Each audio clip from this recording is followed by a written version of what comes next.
see them filming and including in the Netflix series a private text message. OK, they don't reveal the contents, but clearly a negative text message that William... Absolutely. What we're really now seeing is that both of them, having posed as the victim for so long, are really the aggressors. And what I really thought at the end of it as well was this, which I think is a very, very pertinent point. When they came across for the Queen's funeral, and there was that amazing scene outside the castle of meeting the well-wishers in the walk, there was always talk of reconciliation. Mm-hmm. Charles and William and Kate go one side, Harry and Meghan the other side, smiling and all the rest of it. But at that time, William didn't know that Harry and Meghan had already recorded their poison for Netflix. It was already edited. All the stuff that we heard today about Charles lying, about William screaming and shouting, was in the can, was being edited. And they duplicitly did not reveal what they were going to do. Now, Harry's got form on that, because he did exactly the same at Prince Philip's funeral when he recorded that whole thing about how his father was responsible for his mental breakdown. And he stood in the St. George's Chapel, knowing that he'd done his family down in the Apple broadcast, the armchair broadcast, and didn't reveal it. So he's as duplicitous as Meghan, but it's worse, because she's an actress. She's got no stake in this country. But Harry, a former army officer, betraying the army, his country, his family, his father, dumping on the king, the future king too, and also on his grandmother, that is extraordinary. I mean, Diana would be shocked. The one thing Diana didn't do was be so duplicitous, so dishonest. Well, no, and Diana made it clear, didn't she? Her criticism was always reserved for Charles. Absolutely. Not for the Queen, not for the institution of monarchy itself. But Harry has actually gone out of his way to undermine everything that we stand for. He's gone out of his way to undermine the family, the institution, everything. And I think Diana, well, I know, we all know, Diana would be shocked. Today, we're covering something that's shaking up royal watchers and media analysts alike. Investigative journalist Tom Bower has said it's extraordinary how Meghan and Harry's narrative is coming apart, and people are finally noticing. Tom Bower isn't just any commentator. He's a seasoned journalist and biographer, known for writing controversial but deeply researched books on the rich, the powerful, and yes, the royals. His latest work scrutinizes the Duke and Duchess of Sussex with a sharp lens. Let's look at some of the claims now being questioned. That we're sitting here today discussing her son as an outright liar, as a man who conspired with Meghan in the 6 hours of perfidy. You know, for example, the whole description she does of the Portland hospital, the birth, that was completely fabricated. We all know the first interview was given to CBS. We all know that she never intended to go to the Portland hospital. She intended to have the baby at home. We know that they deceived the public about the birth data and time of the whole event. So, and also, you know, even it goes down to the lawyer saying that in that statement, when they have that long, long attack on the Mail, which is astonishing, that Meghan, we know she lied in her statement, that she says that she didn't cooperate with Omid Scobie, and she said that she didn't consult anyone when writing the letter to her father. That was in a sworn written statement.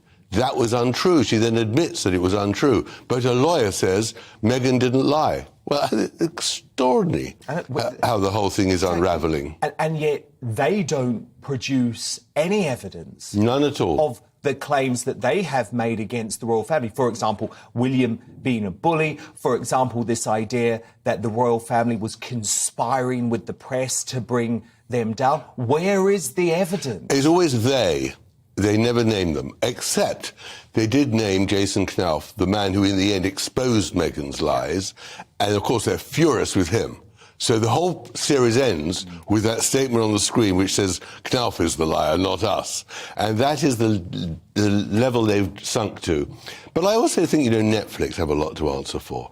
if an established broadcaster in Britain or America produced that sort of succession, 6 hours of lies, they would be absolutely hounded out. No balance. Not in no balance, no truth, whatsoever. no criteria. I mean, what is the criteria? It is just propaganda. You know, Joseph Goebbels, Hitler's propagandist, would look with real awe at what the Sussexes and Netflix have achieved. Because what they've done quite cleverly, right, especially for an international audience, because I know this is landing well, shockingly, outside of the UK. What they've done very cleverly is they use their friends, their lawyer, academics who have always backed their side of the argument to seem to give a balanced picture. It's as if you are watching a balanced documentary, but in fact, all of those people are stooges. They are plants for Harry and Meghan. I mean, this friend, Lucy Fraser, I think her name is, she's some sort of PR. She's stating as categorical fact, right, that there were internals, as she calls them, at the palace who had decided that Harry and Meghan had become too popular, so they had to bring them down. Who has told Lucy that? Harry and Meghan. She hasn't spoken to anyone at the palace. But, you know, what's really extraordinary as well is that normally in making documentaries, which I did for more than 20 years at the BBC, you film someone, that's it. First, remember Meghan's dramatic statement on Oprah that she and Harry were married in secret 3 days before the official royal wedding? That was flatly denied by the Archbishop of Canterbury. Then there's her claim of being denied help for mental health. But insiders from the palace say otherwise, that help was offered but declined. And Harry's comment about being financially cut off, even though records show he received millions from Prince Charles that same year. At one point, Meghan and Harry had overwhelming support. But that's changed. Spotify recently dropped their partnership. Netflix is reportedly scaling back. Media outlets that once cheered them on are now questioning their credibility. Bauer says this is what happens when a story starts to rely too heavily on victimhood. Eventually, people want receipts, not just emotion. This isn't just gossip. This is all acted, it's contrived. Doria always has that little pause, the little tear. Have you noticed how Meghan cries, but there's never a tear? The makeup is never smeared. Everything is so rehearsed. We found that clip of her, didn't she, saying that one of her great talents is that she can cry on cue out of her left eye. And you know, the whole construction of her father, that man who in the end was abandoned by Meghan for months before the wedding, totally left to his own devices, isolated, really felt abandoned. That's why he sold the photographs, because he felt so besmirched. To actually say he was the reason why the whole thing exploded, why they had to leave in Britain. And then, of course, Harry saying, of course, Meghan's got no father. And now he doesn't have a father. They really are. It's despicable. And I know you've obviously done this, as have I. You know, you go and you speak to the Markles, you get to understand them. But actually, you can look at Meghan's own public statements. I mean, she stood up at the United Nations. That was her most famous appearance before meeting Harry. And she praised Thomas Markle. She said he was a great father who instilled the values in her that allowed her to challenge that soap company, which she talks about all the time. She credited that to... Well, of course Absolutely. It was. But the point is, she credited her father. And now she's sort of trying to say, oh, yeah, he was a good dad, but I actually felt really lonely as a kid. But what is also so terrible is that Harry never went to see the father. Oh. And why not? Because Meghan was ashamed of him. Because Meghan was already constructing a whole new narrative to exclude the father. And in that, the father, Thomas Markle, blames Doria. Yeah. And Doria plays a really sinister role in this whole story. Because remember, for 10 years in Meghan's life, from the age of 5 to 18, more than 10 years, she disappeared. But we never hear about that. We never hear. And she says at one stage, I went to every one of Meghan's plays at school. Of course she didn't. She was never there. No, and also, Thomas Markle paid for the university fees. And the school fees, and the car, and the home, and the blackout, he paid for everything, the petrol, everything. So, Tom, look, can we look ahead? Because, of course, this isn't the end. You know, it's only a couple of weeks until we're likely to get the first leak of Spare, the Harry autobiography. Now, I hear lots of people, I disagree with them, but I hear lots of people saying, oh, what more damage can he do? But I think you think this book could be even worse. Well, I think what they've had to do is they've had to stage and restrict what's in Netflix, so they've got something new to sell the book because there's 20 million What do you pounds at think's least. gonna be in Well, I think there's definitely got to be something about Camilla. She's escaped so far. I think there's We know certainly they don't like her. we know we don't like her, and there's the whole race thing there.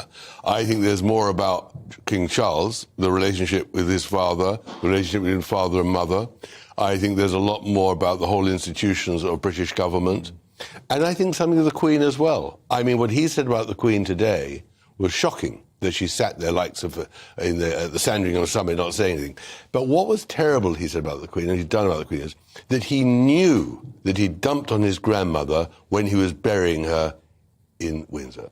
And that is the level of their duplicity. That is unforgivable of Harry to have done that. I think it's completely unforgivable. And actually, he's trying to undo the late Queen's life work. As he has with about the Commonwealth, absolutely. No, indeed. Tom Bower. It's a credibility crisis. Tom Bower suggests that Meghan and Harry's story has been carefully crafted for public sympathy and profit. If their truth unravels, so does their brand and the support of the public, press, and platforms that gave them a stage. So, are Harry and Meghan finally being exposed? Or are they the targets of another wave of media distortion? I want to hear from you. Drop your thoughts in the comments. If you found this breakdown useful, hit that like button, subscribe, and ring the bell so you never miss a deep dive like this one.